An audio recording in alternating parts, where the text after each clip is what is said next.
Politics was on the back burner when Deputy President William Ruto visited Isiolo today, with Peace for Development forming the party line. The Deputy President defended his developmental tours, I should say, pointing out his visit to Isiolo was to ensure peace and security in the region. The Majority Leader of the National Assembly Aden Duale urged members of the pastoralist community to maintain peace. The latest stop for the Deputy President William Ruto's developmental tour was in pastoralist county, Isiolo. Here, the various leaders welcomed the Deputy President, pledging their support. William Samoei Ruto ni moja wetu.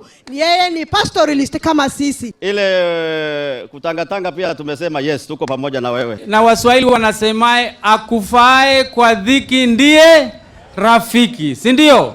Na rafiki wetu ni Deputy President William Samoei Ruto, na sisi wote tumesema tushike mkono vile yeye ametushika mkono. The Deputy President had a different message for the leaders and residents regarding security, citing recent clashes between those living along the Isiolo-Samburu border. Watu wengine wanapiga hatua ya kwenda mbele Kenya, watoto wao wanasoma, wao wanafanya biashara, wao wanaendesha ufugaji, wao wanaendesha kilimo, ati wafugaji kazi yao ni kugombana, mpaka ni hapa hakuna biashara inaendelea kwa sababu tunagombana sisi kwa sisi. Hasa kati ya Isiolo na Garissa, Isiolo na Samburu, Isiolo na Marsabit.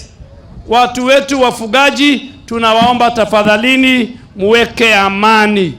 Wanatuambia angalieni ujinga ya hawa, wakati ni bunduki, kila wakati ni mkuki.